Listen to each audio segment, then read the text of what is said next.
It was the year 2019, and my family had just settled into a new house in a neighborhood that wasn't the safest. The area often echoed with the sound of sirens, indicating trouble lurking nearby. Despite the neighborhood's reputation, we had no issues initially. That changed a few months later. One evening, my parents were out celebrating their 20th anniversary while my aunt looked after me. We were close, and she always brought along something fun for us. That day, it was a few Pokémon cards. When my aunt mentioned she was heading to the local café, I stayed behind, engrossed in my cards, thinking it was all a bit boring. I should have gone with her. The clock ticked, and about 20 minutes later, I was munching on chips when the home phone, usually reserved for my dad, rang.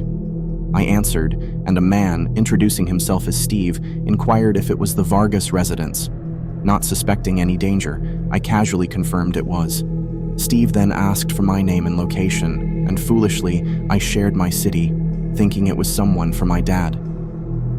After some brief chatter, he abruptly said goodbye, and I didn't give it much thought. But then, warnings about talking to strangers flooded my mind. I was only 10, not fully grasping the gravity of what I'd just revealed.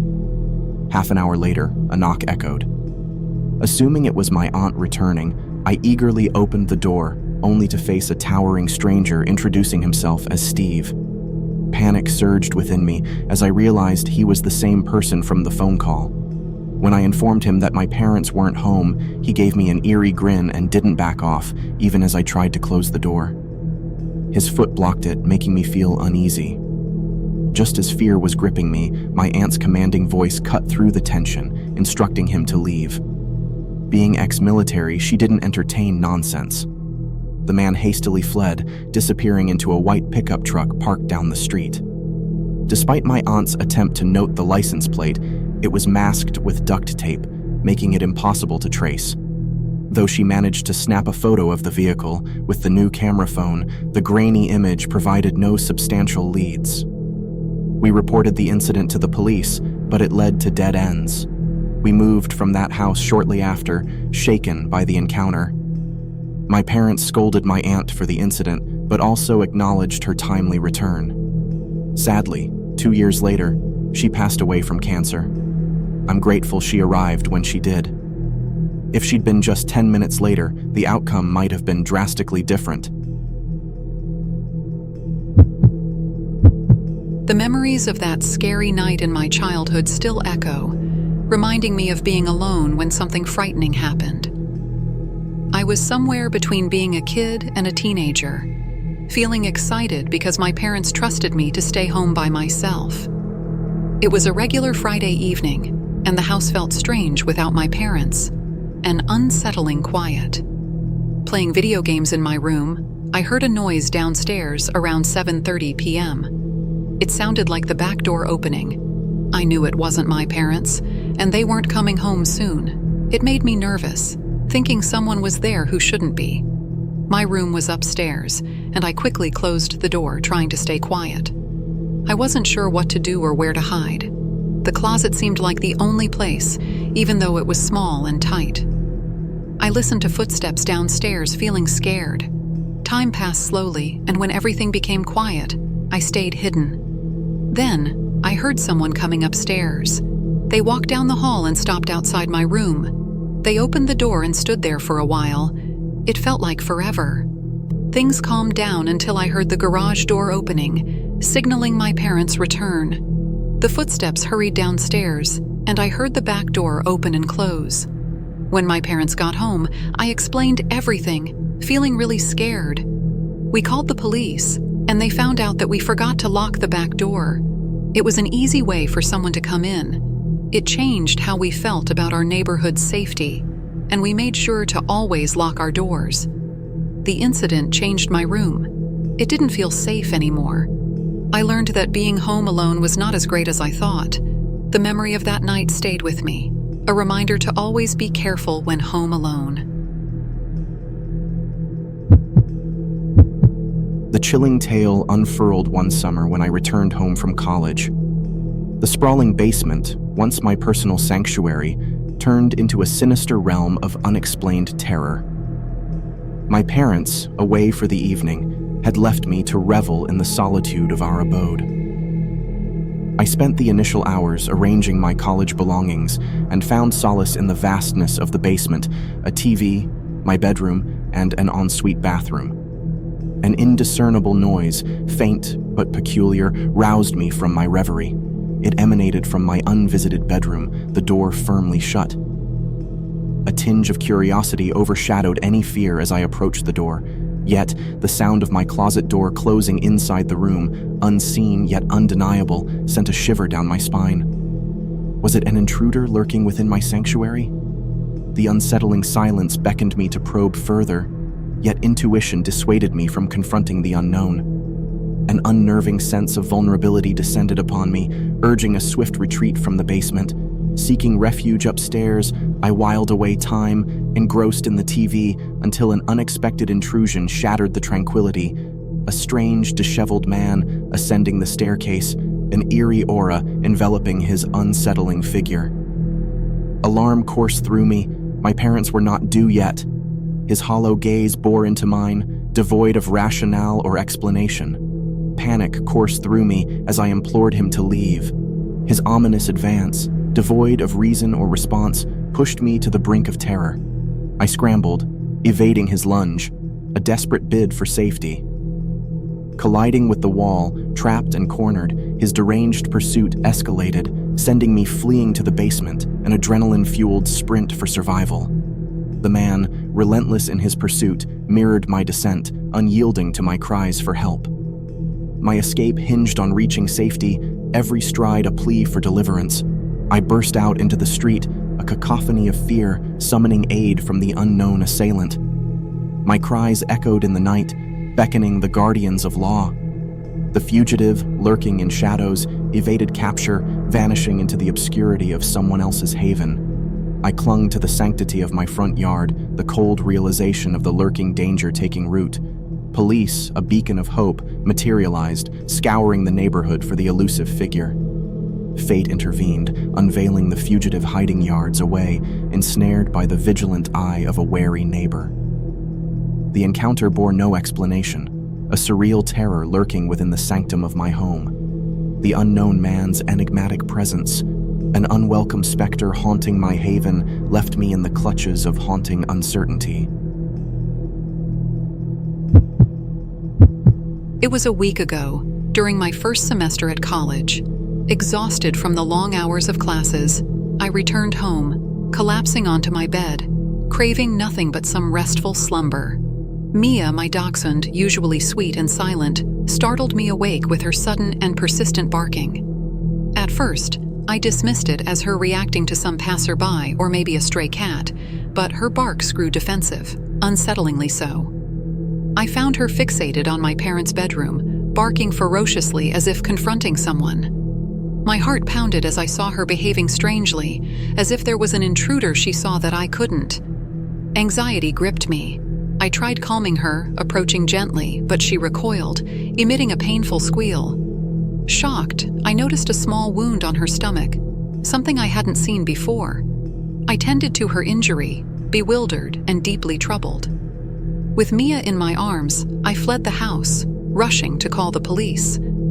Their arrival coincided with my parents returning home. Desperate to explain, I recounted the inexplicable incident, but my parents dismissed it as mere fatigue-induced imagination, brushing it off with casual disregard. Their disbelief didn't deter my conviction. What I witnessed was real. I knew it, and nothing could shake that certainty. No further incidents occurred afterward, and Mia gradually returned to her usual cheerful self. Yet, the chilling memory lingered, haunting me, leaving an inexplicable dread. People speculated, some attributing it to Mia's quirks, others hinting at a paranormal presence. Both explanations floated around, but deep down, the latter felt more credible, more unsettling. I struggled to fathom what had truly unfolded. There was something in that room, something my loyal pet perceived, something that instilled primal fear in her but remained invisible to my eyes. To this day, I grapple with the chilling uncertainty of that inexplicable night, haunted by the lurking presence Mia sensed. Yet I couldn't see, a terror that defies explanation, lingering as an eerie, unspoken mystery. The twilight hour settled upon our home, a lonesome space echoing with the absence of family. My mother, a nurse, was buried in her hospital duties, while my siblings were dispersed across distant college grounds, leaving me to occupy our dwelling alone for the moment. That evening, my friends came by for a casual gathering. We enjoyed a baseball game, indulged in a few beers, and bid adieu as they departed through the back door. Left to my own devices, I ascended the stairs to the kitchen to stow away the remaining beers before retiring to bed. As the silence of the night draped over the house, I found myself wrestling with sleep. Amidst this struggle, I detected faint footsteps ascending the stairs outside my room, a familiar indication that my mother had returned from work. Her distinct cough echoed through the hallway as she ventured to the bathroom and then retreated downstairs to the kitchen, causing a clamor with the cabinets and utensils. Miffed by the noise but too lethargic to confront her in person, I sent her a text, requesting her to keep the noise down. But the stillness of the room was abruptly shattered when footsteps hastened back upstairs. My door creaked open, and I presumed it was my mother, albeit in darkness.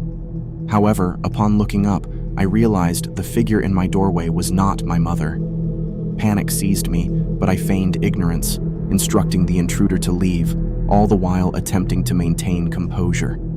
A text from my actual mother confirmed she was still at work, casting a pall of terror over the situation. Desperation coursed through me as I pretended to interact normally while internally reeling with fear. Suddenly, the eerie silence was pierced by a raspy, unfamiliar voice muttering, "Don't know where to go," its unsettling echo growing louder as it approached my bed. Frantic, I switched on the lamp, revealing an elderly woman with wild white hair and gnarled hands looming over me, murmuring her cryptic mantra. Panic-stricken, I screamed and leaped away from the advancing stranger. With a primal cry, I dashed out of the room, barricading myself against the door as she pounded and pleaded relentlessly to be let out. The incessant banging and her desperate cries for escape reverberated through the house as my heart pounded in terror. My mother's persistent calls went unanswered amidst the chaos. It wasn't until the arrival of the police that I dared to release the door, racing towards their reassuring presence. As they detained the intruder, she continued her erratic cries for freedom, her flailing motions unnerving us all. Subsequent investigations revealed her mental illness, confirming our suspicions. It transpired that I had forgotten to secure the back door, inadvertently permitting her entry into our sanctuary. The night's haunting events left an indelible mark upon me. Every rustle or murmur in the night now forces me to cast a wary gaze towards my bedroom doorway, forever haunted by the chilling memory of that night's intrusion. It was the midst of a scorching summer when the eerie events unfolded, etching a chilling memory that I'd never forget. As a young 12-year-old, left alone in the comfort of our home, little did I know that the tranquility of the day would descend into a terrifying ordeal. The day started like any other, with the house echoing an eerie calmness in the absence of my parents and brother. Engrossed in the virtual realm of Minecraft, the sun-drenched living room was my sanctuary until an unsettling sight interrupted the serenity. Movement, barely noticeable at first, caught my eye through the kitchen window, a figure sauntering around the periphery of our house. Initially, I brushed it off, assuming it to be the routine visit of the meter reader. But a lingering feeling of unease lingered as the minutes passed, and the man showed no sign of leaving. Alarmed by his unusual presence, I decided to cautiously peek again. To my dismay, the man, adorned in a construction vest, lingered near the basement window, engrossed in some mysterious activity. His inexplicable and prolonged stay raised an eerie alarm within me. A sense of trepidation enveloped me, a lurking fear of the unknown.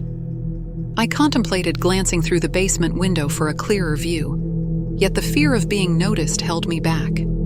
Fumbling in my attempt to gain a better angle from an upstairs window, a clumsy accident, a clattering can, alerted the intruder. The sudden noise provoked an immediate reaction. The man hurriedly vanished, skulking away into the shadowy street. Despite his disappearance, an ominous sense of suspicion lingered. Who was this mysterious visitor, and why had he been lurking around our home? Hours passed, darkness enveloped the house, and the haunting memory of the man's earlier presence gnawed at my thoughts. Exhausted, I finally decided to retire for the night, shutting off lights, leaving only a faint glow from a lamp in the living room. The darkness whispered eerie tales as I trudged downstairs to my basement bedroom. A chance glance into the living room stopped me dead in my tracks. The chilling sight of the man, his figure looming near the same basement window. Panic gripped me. A rattling noise pierced the silence, as if the window was being tampered with. Terror-stricken, I flicked on the lights, illuminating the room and momentarily blinding the intruder. A sudden commotion outside, like hurried footsteps fading into the night, added to my mounting dread. With trembling hands, I sprinted upstairs, racing to my parents' room, desperately seeking safety. In a flurry of panic, I woke my father, attempting to articulate the nightmarish events that had just unfolded. By the time he emerged, the man had vanished, leaving behind only the damaged window, a stark reminder of a close encounter with potential danger. The following nights were consumed by fear, haunted by the thought of the intruder's potential return. Fear tethered me to the safety of the upstairs couch, finding solace in its proximity to my parents' room, praying for peace and safety that thankfully eventually prevailed. The man never returned, leaving behind a lingering fear, a tale of lurking danger that cast a chilling shadow on the serenity of our home. In the quiet expanse of my dad's Colorado ranch, eerie events had unfolded over time. Trespassers frequented our property, necessitating my dad's possession of multiple guns for security. Yet, nothing could have prepared me for the night that etched fear into my soul. It was a sweltering June night, and my family was away. I lounged in the living room, TV flickering amid the night's tranquility when the patio light flicked on, signaling movement. Expecting my brother's return, I checked but found no one. A call to him went unanswered, and I returned to the couch. Suddenly, a knock reverberated at the front door, yet the peephole revealed no one. Convinced of a prank, I shut the blinds but received a text from my brother confirming he wasn't the culprit. Then, a loud knock, unsettlingly close, jarred me. It echoed at the living room window, accompanied by eerie voices saying, "We see you." Desperately hoping it was a prank, I retrieved my dad's rifle, primed for any threat. As the banging moved, I glimpsed two shadowy figures at the dining room window, but saw nothing discernible. Gathering courage, I ventured outside, armed and determined to protect our property. A swift reconnaissance of the ranch revealed nothing amiss except the bizarre pounding at the front door downstairs, accompanied by a man's primal screams. Reacting instinctively, I fired into the night, shattering the eerie silence. The cacophony ceased abruptly, replaced by the chorus of crickets. The night held no further horrors, but the revelation came the next day. It wasn't my brother and his girlfriend. My dad lauded my defense of our property, reinforcing the necessity of our firearms for protection. The incident passed, yet it left an indelible mark on my consciousness. I moved out eventually, leaving behind the haunting memories.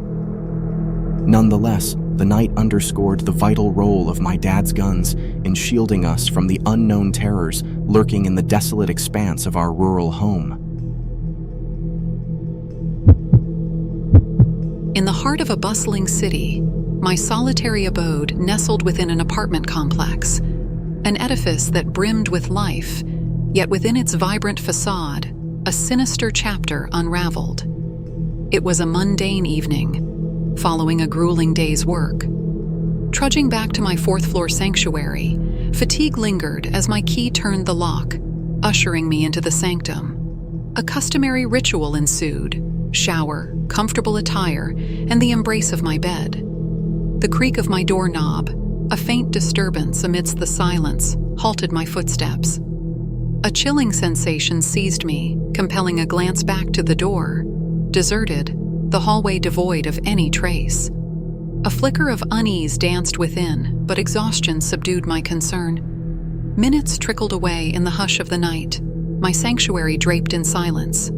The tranquility shattered as the doorknob jostled once more, incessant, persistent. No knocks, just the unsettling rattle of intrusion. Panic ebbed within as my gaze fixated on a shadowy figure outside. An enigmatic man lingered, an ominous silhouette, attempting to breach my haven. His unassuming attire belied a menacing aura, an unnerving presence that left me on edge.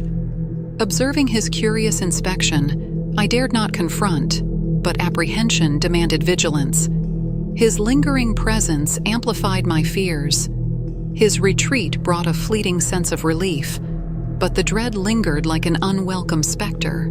In a moment of trepidation, I ventured out, peering into the dim-lit hallway. The man's departure spurred an inkling of respite.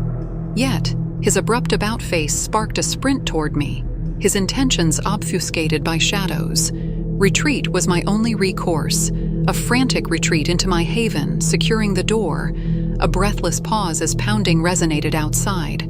His silence to my inquiries, a stark contrast to the persistent intrusion. Threats echoed into the abyss, met by his stoic silence. His relentless efforts and unsettling persistence jarred my senses. A proclamation of police intervention proved a fleeting deterrent as the night's terror persisted. Hours ebbed away, each moment weighed by trepidation. His departure, a harbinger of unease, loomed heavy upon my thoughts.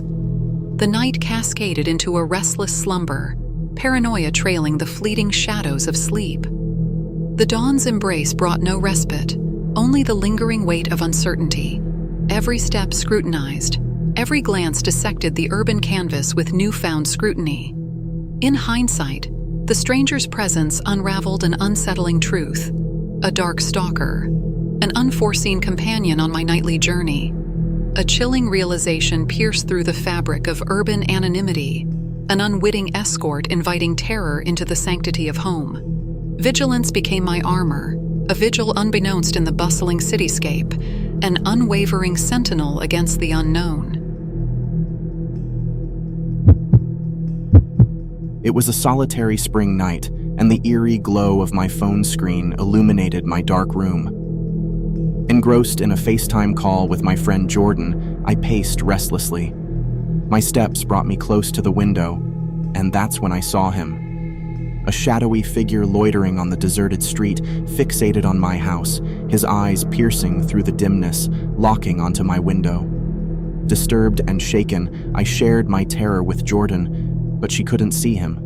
Urged by Jordan, I reached out to my parents, reluctantly rousing my mom from sleep. She advised me to douse the lights, shut the blinds, and hope for his departure. Obediently, I complied, but my curiosity gnawed at me, forcing me to peek outside again. To my horror, the man was closer now, lingering by the sidewalk, still staring up at my window. In a frenzy, I dialed the police. An operator inquired about weapons, and as I reassured her, she suggested waiting and observing. My room transformed into a haven of dread as I connected back to Jordan, a nervous knot growing in my stomach. She urged me to look outside once more, and this time, the figure had vanished. Yet I remained on edge, anticipating the patrol car's sweep, hoping for a semblance of security. Minutes stretched like taffy, Jordan on the screen offering a semblance of comfort. Finally, the patrol car traced its path, its spotlight flickering across my property, a brief safeguard against the unknown. With the man seemingly gone, I bid Jordan goodbye and tried to settle into bed, but the night had more horrors in store. Muffled cracks and eerie noises seeped through the walls, rousing me from my uneasy slumber. The gnawing unease drew me back to the window, but the darkness revealed nothing. Silence descended again, teasing with a false sense of security. Moments later, another shattering noise, louder this time, shattered the night. Panic gripped me as I witnessed a ghastly sight, a silhouette lurking at my window. Dread pierced through me. He had scaled my house, I shrieked for help, frantically dialing 911 as my desperate pleas echoed into the desolate night. His looming presence retreated at the sound of a neighbor's voice, giving me a fleeting reprieve. Relief warred with terror as the figure vanished into the night, escaping down the darkened street. Police reinforcements arrived, collecting my shaken testimony. Their assurance of patrolling the area did little to calm my frayed nerves. Sleep eluded me that night, but in the eerie silence, I felt a shudder of relief, hoping that the intruder had been frightened off for good, swallowed by the unforgiving night. It was a homecoming tainted by an unnerving twist. A return from a work trip to my city apartment. A sanctuary morphed into a haunting nightmare. Nightfall shrouded my arrival, a mundane unpacking interspersed with an eerie revelation. In my hasty departure, a comforter lay neglected on the bedroom floor, awaiting a cleansing wash. As I sifted through my suitcase, folding attire and sorting the essentials, a subtle disturbance caught my peripheral. A disquieting notion simmered, an inexplicable movement of the abandoned blanket. Momentarily fixated elsewhere, I turned my gaze to the corner, only to find the fabric lay eerily still. Doubt ebbed as I dismissed it, attributing it to a tired mind's play. Yet, as though mocking my rationale, a persistent dread lingered. I retreated to the living room, grappling with an inexplicable disquiet, attempting to rekindle a semblance of normalcy. In the midst of this effort, a disconcerting thought eclipsed my resolve. The bathroom offered a retreat, a temporary solace to quell the unruly suspicions crowding my mind. But the sanctuary was fleeting. An uninvited chorus of footsteps echoed through the apartment. A primal fear gripped me, fortifying my instinct to barricade myself within. The surreal symphony culminated at the bathroom door, an unwelcome intrusion halted only by the locking mechanism. The fleeting hope of safety reverberated as the intruder ventured toward the exit. Silence, a foreboding stillness that hummed with unanswered questions. Minutes trickled by, each second heavy with apprehension. Emerging from my barricade, I ventured forth, securing the apartment's entrance in a bid to reclaim a semblance of control. A meticulous search unveiled solitude, offering a deceptive sense of security, save for one chilling detail. The displaced comforter, once forsaken in the corner, now lay sprawled in the room's center. A macabre tableau, an unsettling testament to an inexplicable presence that defied logical explanation, a haunting specter that had roamed in my absence, leaving an ominous calling card. The night wore on, each passing hour shrouded in a disquieting silence. A frayed sense of security lingered, its tendrils seeping into the once familiar spaces, etching an indelible mark upon the sanctity of home.